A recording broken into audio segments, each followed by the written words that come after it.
I was afraid to be afraid. I was afraid to be exposed as weak or incapable. And this sounds rough, but this is kind of how it felt. Like I was, my soul was getting sandpapered. When you stop fighting, the fighting stops.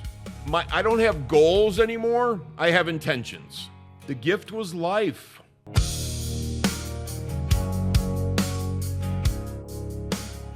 All right. Today we're sitting down with Daryl Dittmer, a teacher of personal responsibility, discipline, and daily follow-through, built from real experience, not theory. After facing the cost of avoidance, numbing, and drifting, Daryl rebuilt his life by returning to what's real, keeping his word, telling the truth, and doing the next right thing, even when it was uncomfortable. And today we're going to break down what that took and what it gave him. Daryl, welcome to the show, my friend. It's great to have you. Hey, Mike. Thanks, man. Glad I'm here. All right, man. Right off the bat, let me ask you, what's something you went through that really changed you, but that at the time it didn't feel like a gift at all?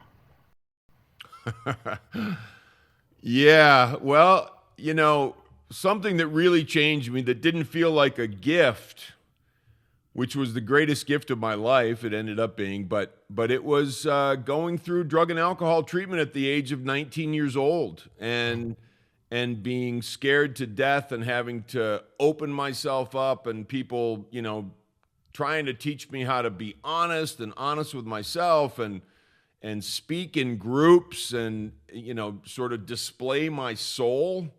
Mm. It was horrible. It was absolutely horrible. But it was the best thing that ever happened to me. So you say it was horrible. Like, what do you mean? Like, tell me what that was like going through that. It was me being exposed. It was me having to get honest. And honestly, I think it's easier in those times, if I think back about that time.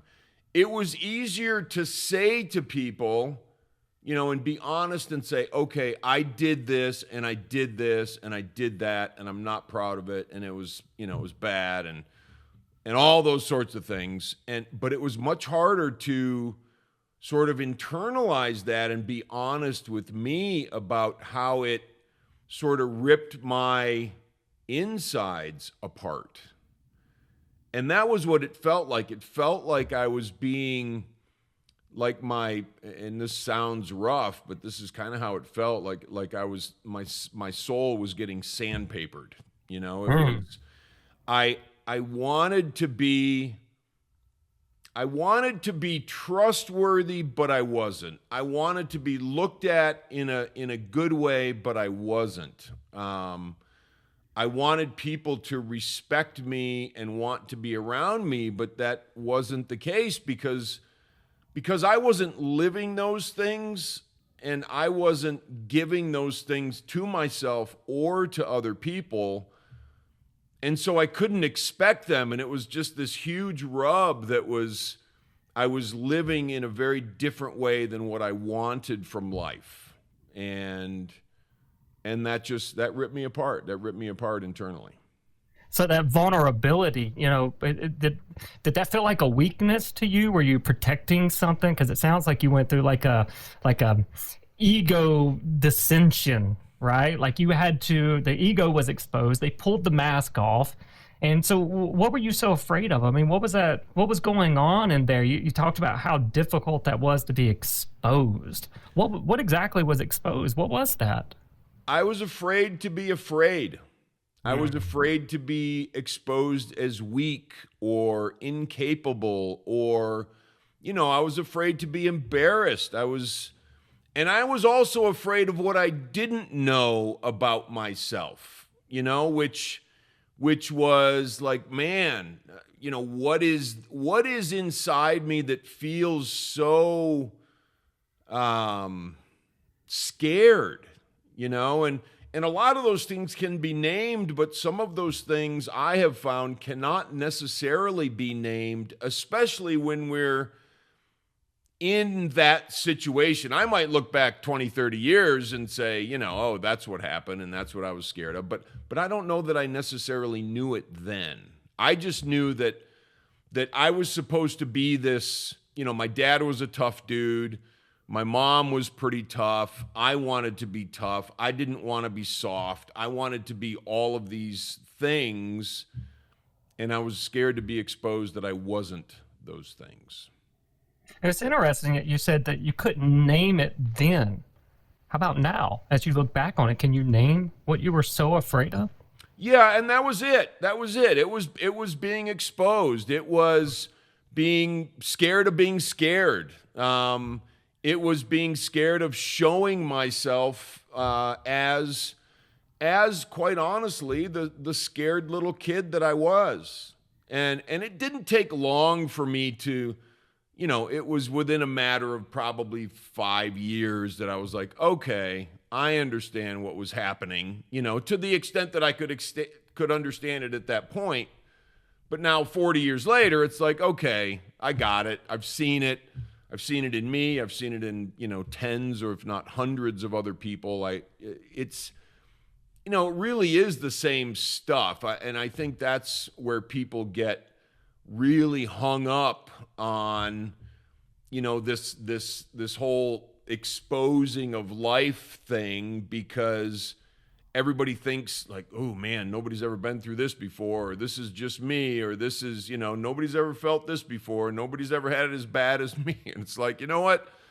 A lot of people have, and a lot of people understand what was going on with me. Just like now I understand what's going on with them because I've been there. And it's not the experiences. It's not the, I lost this or I ruined that, or it's what's going on inside of me. And those vulnerabilities and those exposures and those things that once they're out in the air, it's like, oh, that wasn't really as bad as I had projected it to be. But it takes airing those things. And it also takes, I think, understanding that I am not alone in this journey. Yeah, very much so. And I find a lot of the times that the fears that we're so afraid of facing, when you look at them, there's really nothing there. And you talked about, because you help people through this stuff now, you help people change because you've gone through these changes yourself. So, like, even though it's different circumstances, you're able to step into that position of power because you've overcome that yourself, those particular experiences, that fear. Because it sounds like you lived a very fear-based life. Yes, for sure. And that was part of it. And well, that was most of it then. And, it's interesting because when you say step into a position of power, when I think of power, I think of more, I step into a position of humility. I step into a position of understanding me to the point and saying, thank God I understand this stuff now. And thank God I can use this to help people with their own lives. And it becomes more of a sort of a gratitude, not exercise, but a gratitude experience, because I'm blessed, honestly, to be able to, to understand me, but also to help others understand themselves. So that struggle has become your strength. Absolutely. Without a doubt. I love it. I love it. So you talked about, I just want to dig a little bit deeper into this 19-year-old, really a kid, because I think maybe you can agree with me. At 19, we're still not really adults. There's so much that we don't know, but we think we know it all. And we're so quick to want to grow up. But as this 19-year-old kid, like, what was he believing about himself? I mean, we had all the fear, and he was afraid to be exposed. Exactly, like, what was he believing about himself? I'll start answering that by saying I was given a belief system that I was told I was responsible for believing, because that's what my parents did. That's what was handed to me. That's what was handed to my brother and my sister. And so that had to do with, the Lutheran religion. It had to do with hell. as a possibility for me. It had to do with heaven as a possibility, but that didn't seem like that was the direction I was headed. It had to do with guilt. It had to do with fear. It had to do with, if you don't, this is going to happen, or if you do this bad thing, this is going to happen. So I would say that my fear was well placed based on what I had been taught as a young person. And I don't think anybody necessarily was like, oh, let's, scare this kid, to death because, that's the only way we're going to keep him in control. Didn't work. But I think that's what I was handed, and that's what I was living from. And so that sandpapering of my soul had to do with, man, I've been taught these things, but I am not living up to the things that I was taught. And I don't necessarily want to, but I don't know what the alternative is. And I know that if I don't live up to them and I believe what they say is going to happen to me, I'm in big trouble. Like that could be bad. And honestly, at that time in my life, and I remember a pastor saying, I'll just put it this way, because we were taken to church when we were kids and all that sort of stuff. And I remember a pastor saying, and I was probably 10 the first time I heard it, but he said, at that time, 10 years old, he said, if you died right now, do you think you would go to heaven? And I mean, 10 years old, I don't know what to think. 19 years old or 18 years old, before I go through treatment, before I experience anything that has to do with exposure or healing or vulnerability or whatever, at that time, I thought about that and I didn't care. And the not caring, when I thought about that, it scared me. I was like, there's got to be some kind of backstop for me, and that kind of faded away. Some of what I noticed you saying, growing up in religion and this being, first and foremost, at 10 years old, being asked a question like that there's no possible way a 10-year-old's brain has the capacity to understand what that means. And what a heavy weight to carry. And I could see that it seems like it drove this ideology of fear, like, oh, I don't really believe, but I'm so afraid to not believe that I have to believe. And this internal, what seems like a spiritual warfare was going on inside of you. And I noticed that you mentioned control, like you felt like you were being controlled by this, and especially by the fear and everybody's rules and tradition, but you were trying to break that mold because you didn't want to conform. Right. Yeah, I didn't want to conform, and it's interesting because I'm not exactly certain why I didn't want to conform, other than, back at that time, but other than something inside of me just like, this just doesn't feel right. This just doesn't feel like the place that I could go or want to go, or do I want to follow this? Do I want to, sign up for this? Do I want to align myself to this? Does this feel right? And for me, nothing about it did. Even when I was little, nothing about it really felt right to me.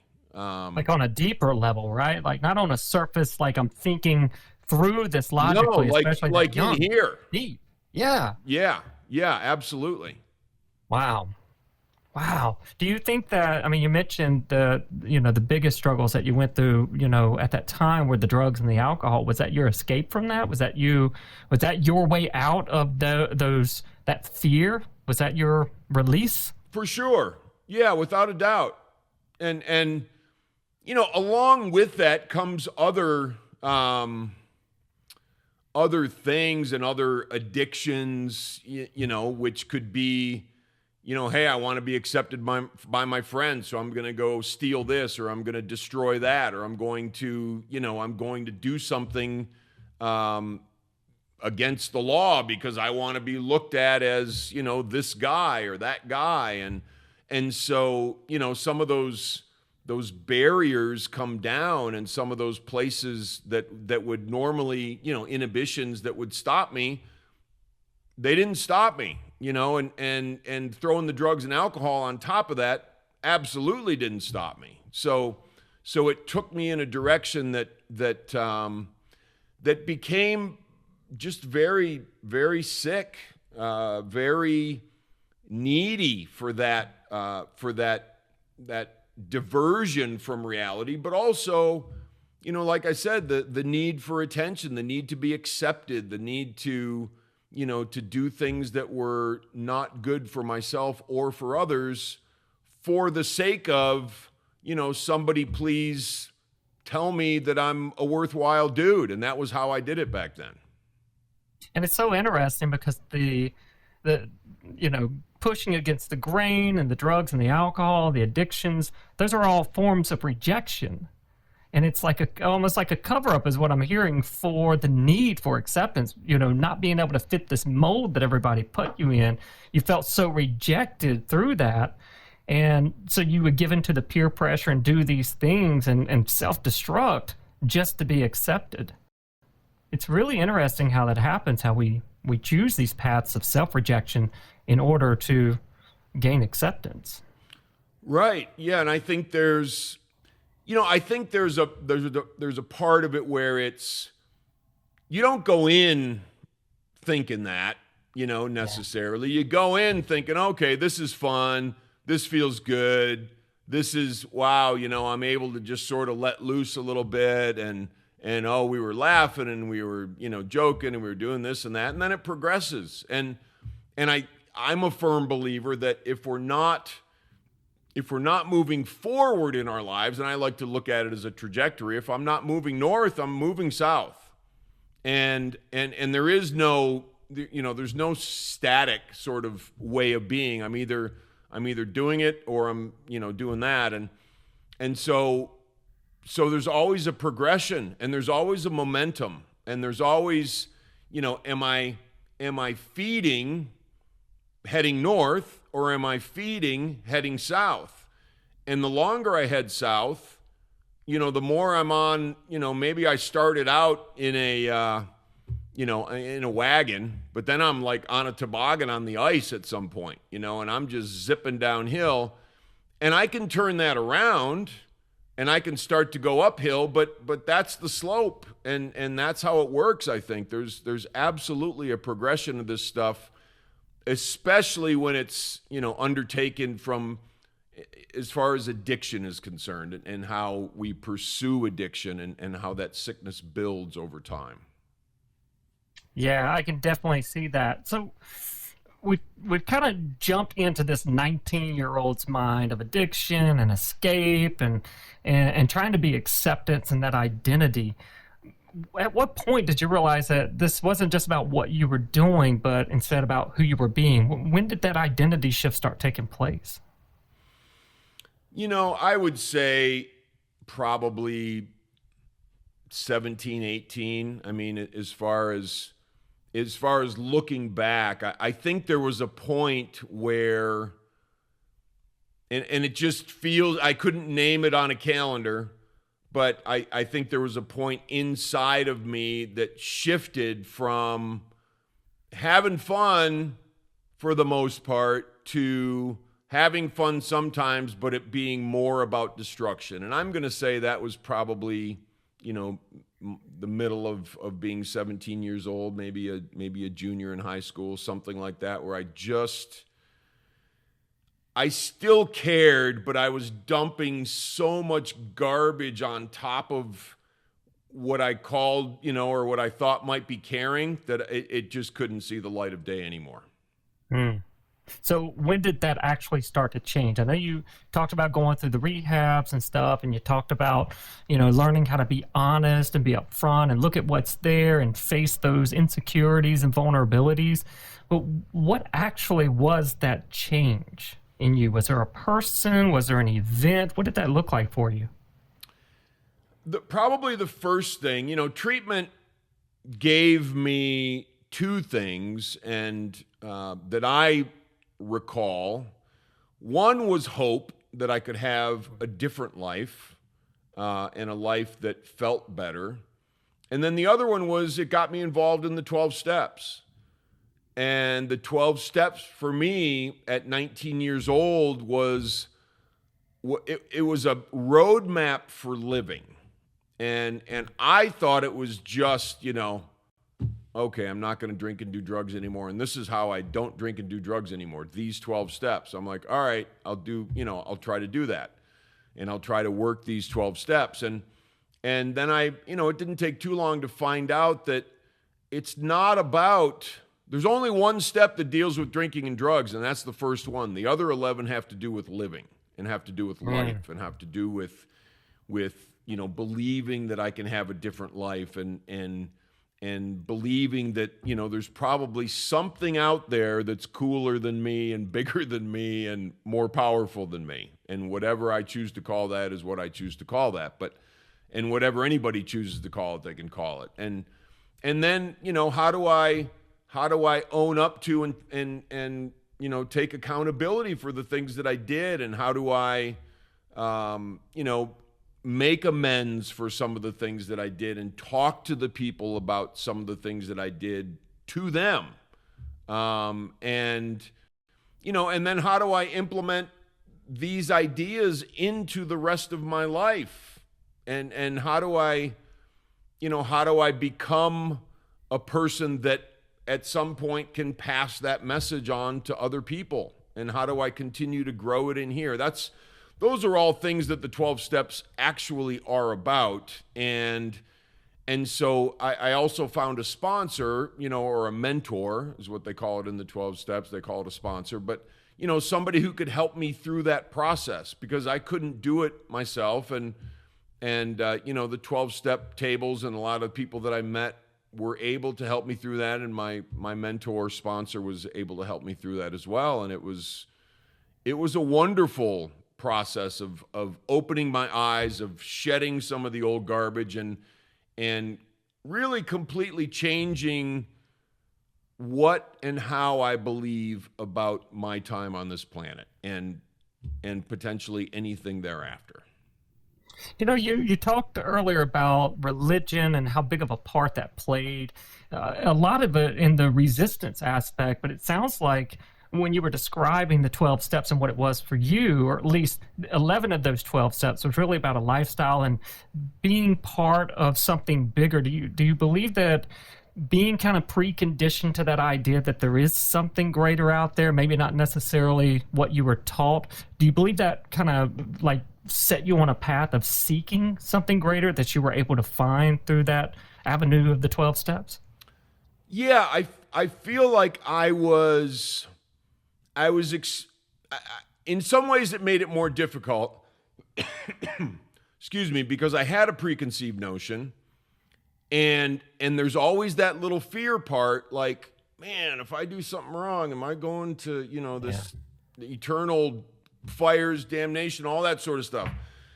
And so that was kind of scary, like because am I allowed to believe something different, and so the fact that there was a higher being or God introduced to me in my younger years, as a Lutheran, I had to unravel that.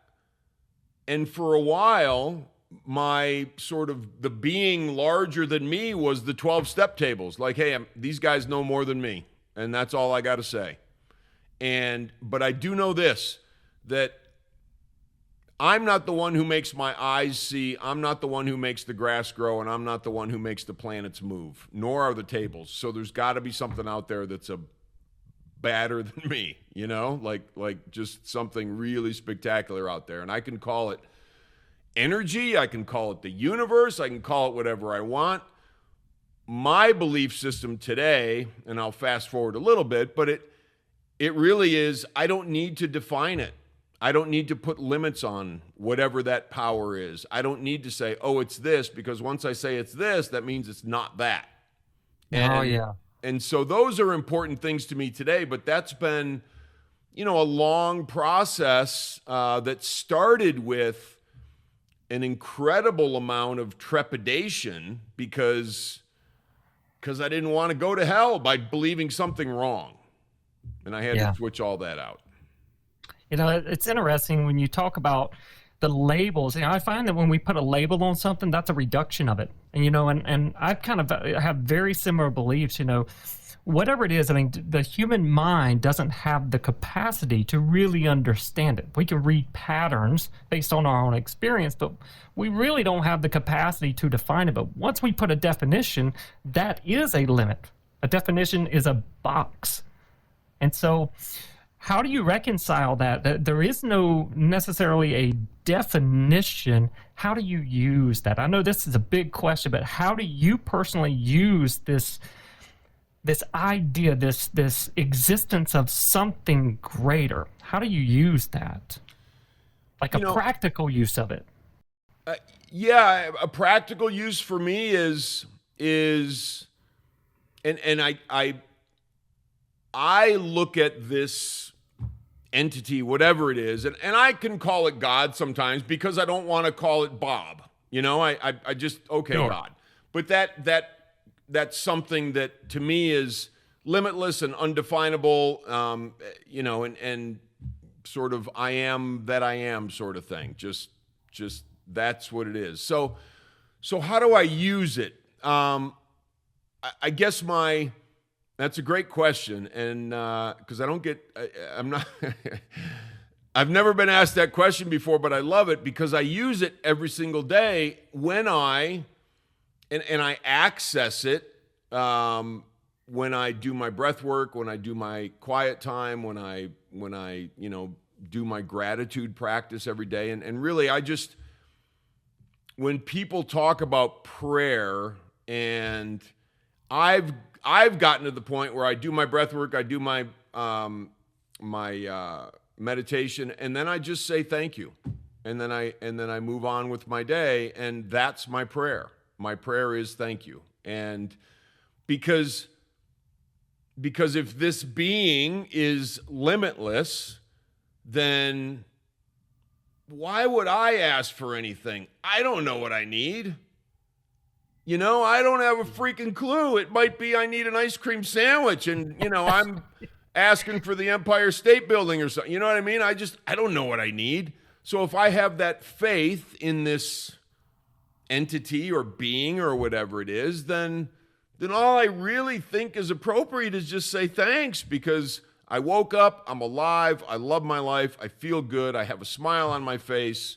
Life is rocking and rolling and has been for a long time. Like, I love being alive. So it really is just thank you. And so I wouldn't say that's how I use that power, but that's how that power works in and through me. I love that. It reminds me, because we have a very similar background, being raised in, I was Southern Baptist. I'm sure you've heard the stories about that as well. And that idea that everything you do wrong, you're going to go to hell. And that's a tough thing. And it, for people like us, it sends us into spiritual awakenings and, what I call spiritual warfares. But it reminds me of a verse, enter his gates with thanksgiving and his courts with praise. And that's exactly what I think of when I think of prayer is thanks. Because you're right. You don't know what's best for you. You don't know what your life holds. And we like to be surprised, So I think that's beautiful. Absolutely. I can't imagine, that I would know what I need better than, whatever it is that put this whole thing together, and that's a great place to be, because there's an aspect of it that has to do with humility and teachability and understanding that I don't understand. And there's so much pressure taken off by understanding that I don't understand, and that I could just be open to, what happens, and not that I always like it, not that I always love it. Things happen, people die, people betray us, people do all kinds of fun stuff, and those are difficult things, but it's all just a part of what's happening. And it reminds me of Joseph Campbell, because he talks about what is the meaning of a flower? What is the meaning of a flea? What is the meaning of me? Am I just here? Do I have to apply a meaning to everything? I don't. I can just, I can go and experience the woods or the sky or the stars and just be like, wow. Like that. I think that's it. I think I don't have to assign something to it. I can just be in awe. And to me, that's the greatest feeling, just being in awe. I love that. And, I live a very similar life, and I call it a life of surrender. And I think a lot of people don't really understand that. It's like, well, so you just let go and let life bring to you what it wants? Well, yeah, but it's not a passive way of living. I'm going to go ahead and assume you have goals, you have dreams, you have things you're striving towards. But, so how do you reconcile that? Well, so there's the past and there's the future, right? And neither of those are my business. The only thing that's my business is what I'm doing right now and what's in front of me to be done and executed, and as those things show up, and I'm going to refer to Joseph Campbell again just because it fits at this moment, but he says, and he used to teach his students, follow your bliss. And so find something that allows you the experience of life and the experience of meaning in this life. And sometimes that takes a while to find, and you go through the machinations of maybe not finding it 17 times, and all of a sudden you're like, oh, okay. But then when that happens, I believe that a path sort of shows up. And what I do is I do the work that shows up for me on that path on a momentary basis and on a daily basis. And, I don't have a ton of, I don't have goals anymore. I have intentions. I love that. My goals are like, oh, it's out here and I'm here. How do I get there? I might make it, I might not. An intention is I am with that, and I am here, and I am moving, I am moving with this intention, and it's a foregone conclusion. That's powerful, because one is a disconnect and one is a connect. Right. Exactly. And that's so a whole different energy. Yeah, absolutely. And showing up as the person that is there, and it's just doing the work that's in front of me. So it's funny. I was listening to a guy speak the other day, and I don't remember what his name was, but he said, "Have you ever been to the past?" The person's like, "Well, no, I haven't." "Have you ever been to the future?" "Nope, haven't done that one either." "So what do you have?" "All you have is now. All you have is what you can do at any given moment, and that's all we're charged with doing. Where we get in trouble is 1 foot in the past and 1 foot in the future."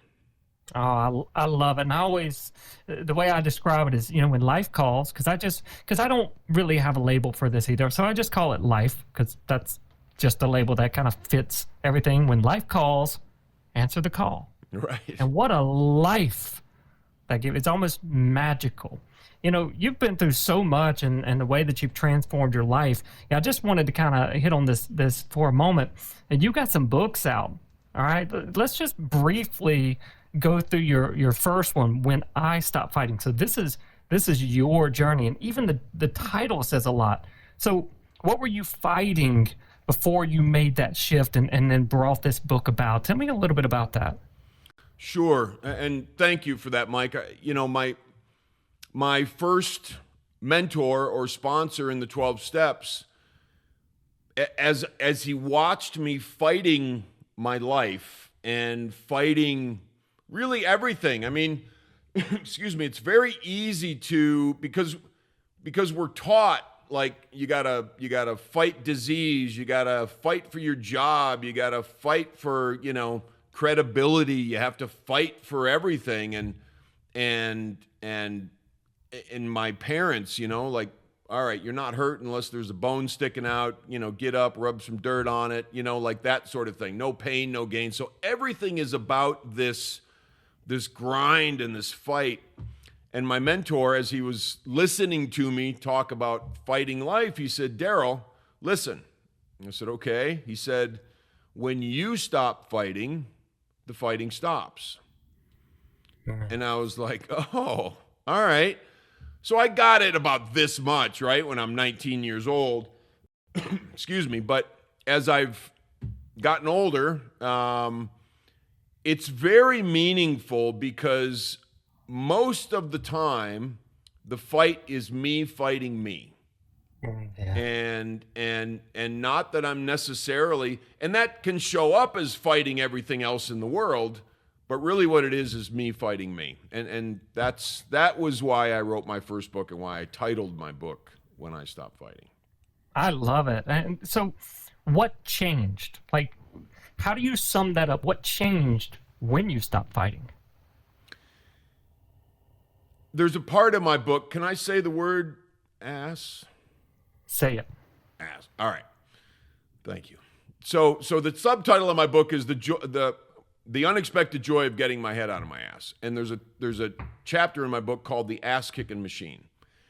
And I can pull out the ass kicking machine anytime where I want to beat myself up for doing things or not doing things or thinking things that I shouldn't or feeling things that I don't think are right or whatever. And I can strap that ass kicking machine on my back, and I had that thing on my back for years and years and years because you know, when you get in the spiritual life or whatever it is, as I kind of looked at it back then, it's like, oh, well, I can't really do this, and this isn't, you know, like, ooh, I'm not allowed to think this, and I'm not allowed to say this, and this whole new set of rules that we can beat ourselves up with, excuse me, comes out, and so I had to learn that, you know what, I can switch off the ass-kicking machine.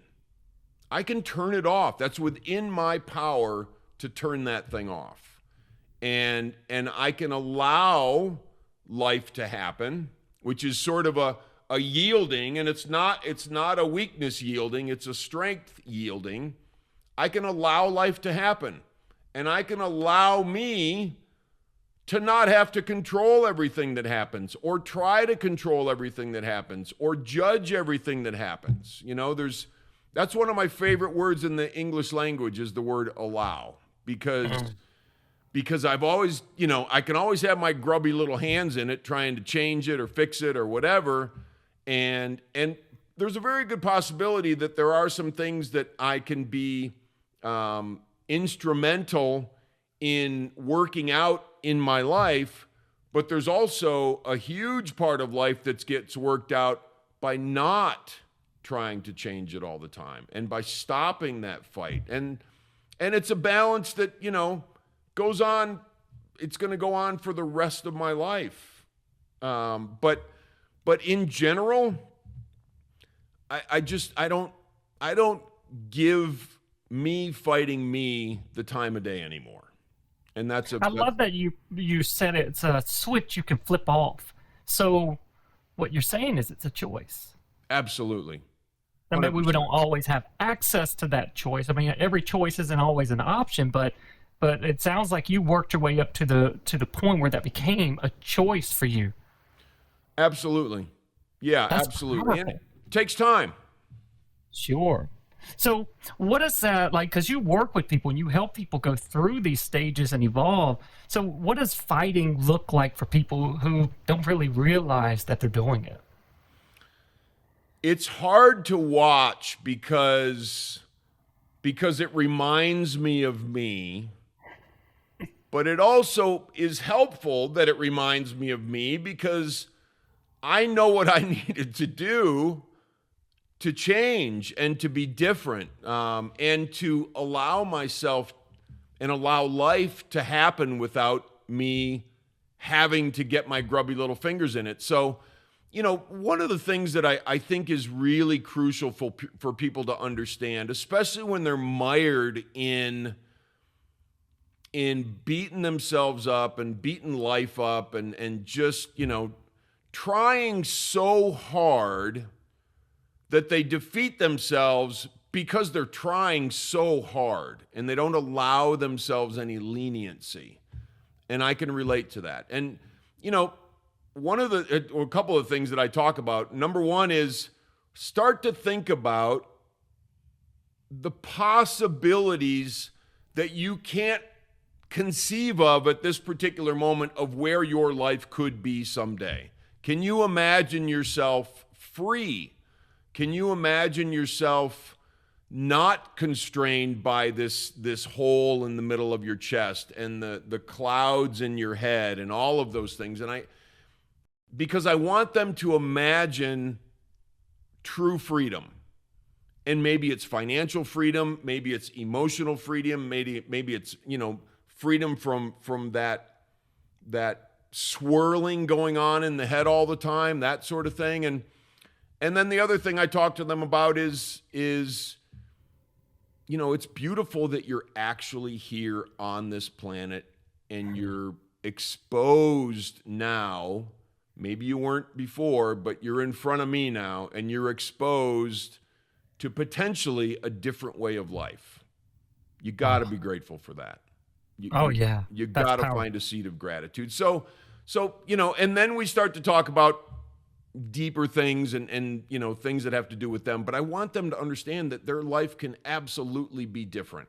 And it might take a little time, but from where I came from to where I am now, it's exactly what I want for them.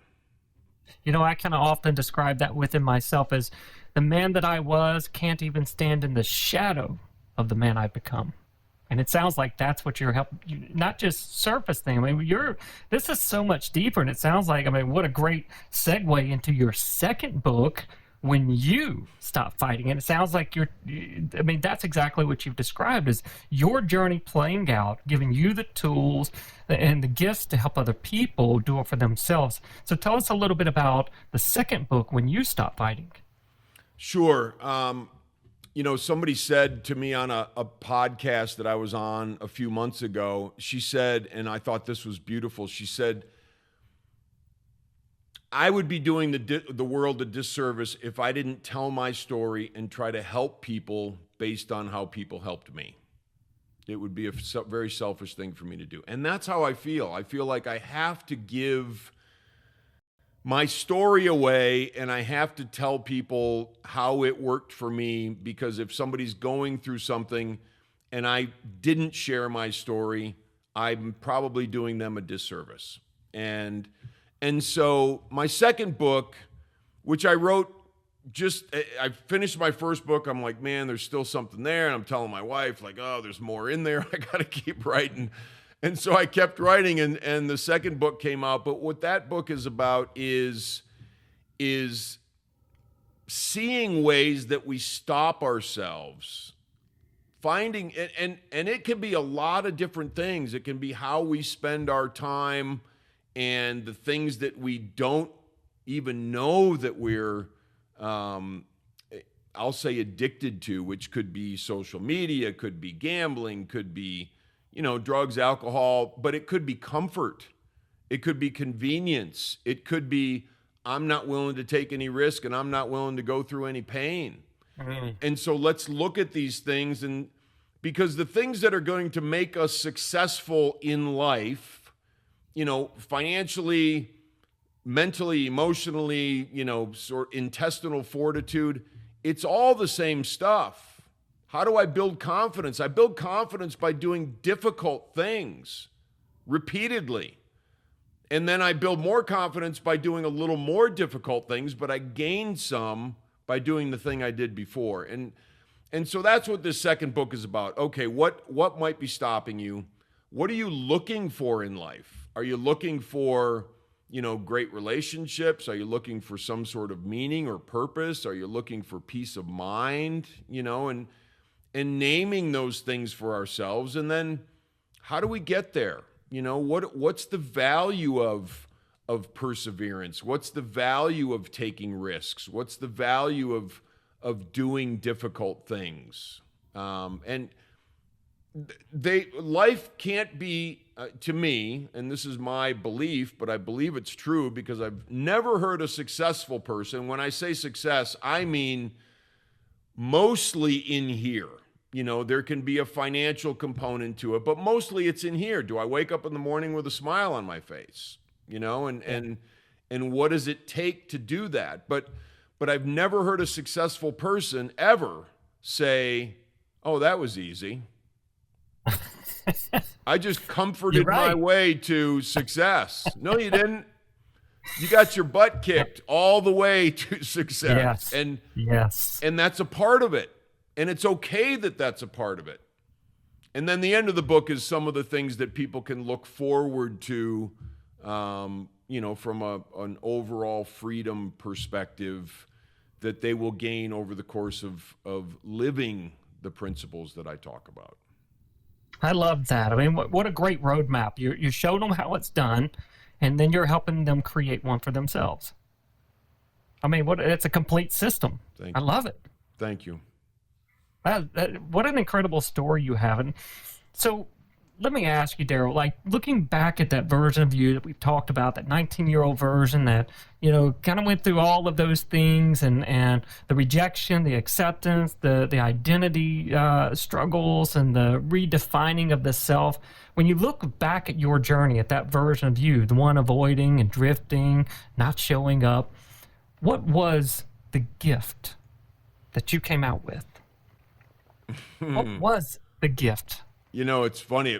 I feel it welling up here. The gift was life. The gift was life. And when I say that, I mean that with, uppercase LIFE.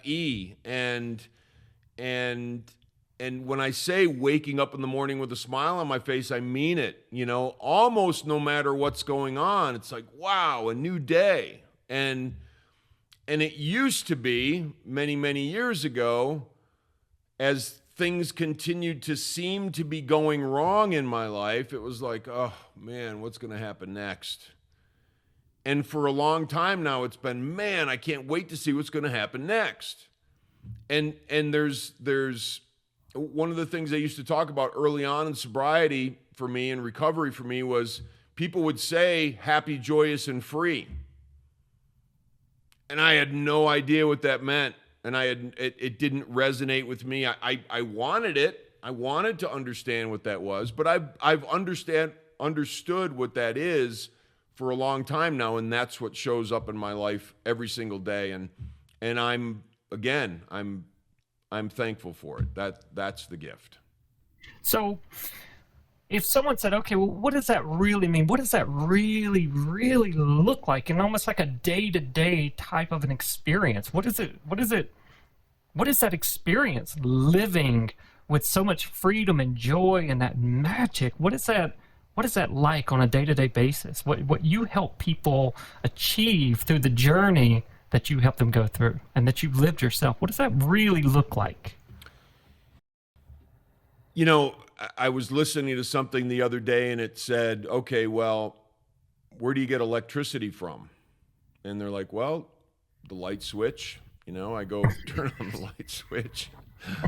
Like, no. Where does it actually come from? Where does that energy itself come from? And I don't know if anybody knows the answer to what's the source of that energy.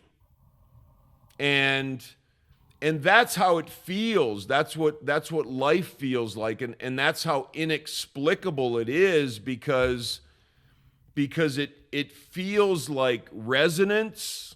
It feels like a vibration that just makes sense. It feels like true peace of mind. Like there's not much that can shake me here or here.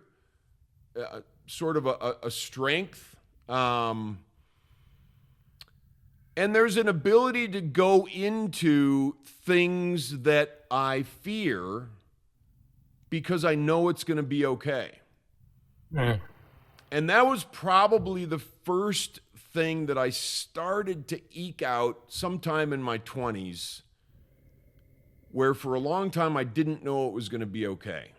And then I started to feel like it's going to be okay. And that has just blossomed over the next many years. Wow. And what I'm really hearing is that, in the younger years and going through the struggles, it was something that you chased, right? You wanted that peace, you wanted that freedom, you wanted it, so you chased it. But now it's more of an emanation that comes through you, from you. It's just an existence you like coexist with, right? Yeah, I mean it's there is no separation. The only separation is excuse me, when people say, somebody dies and they say, "Oh, he's gone." Well, no, he's laying right there. What left? That's the part that is me, isn't this, tall, bald-headed, shaved-headed dude that's, with the glasses that's sitting in front of you. The part of that me that's connected to all this stuff is the energy that's inside of me, that is the same energy that's out here, that's the same energy that's, I believe, is in you and infuses everything. And that's what that is. It's beautiful to recognize that, because not that I agree with everyone, not that I won't, I'll stand my ground if I'm challenged, all that sort of stuff. But I know I'm made of the same stuff, and I know everybody else is made of the same stuff. It's just how we show up in these meat costumes and how we decide to go about our lives that is the difference between us. I love that. And, you've talked a lot about fear, and that governed, that was the governor of my life. I think it was like I kind of describe it like the God that I served, and going through that transformation. And that seems like the biggest thing that changed for you was that fear. But this doesn't mean that you don't ever experience fear, right? And so when you do experience fear, now that you've gone through that shift and you've got some, a real shift in your identity, like how did that shape the way that you show up when you're facing fear today? Confidence is something that I believe gets built by taking risks and walking into those risks and feeling the fear and doing it anyway and that sort of thing. And then, once I build that confidence, I start to also concurrently build faith. I build faith that it's okay to have the fear. The only part that's not okay is if I feel the fear and I turn around and walk back, or I try to go around it somehow, because once I end up going around it, it's just going to show up in front of me again, and I go around it again, and it's going to show up in front of me again. So I've learned over time, and it's quite a practical lesson, honestly, that if I avoid it, it's just coming back.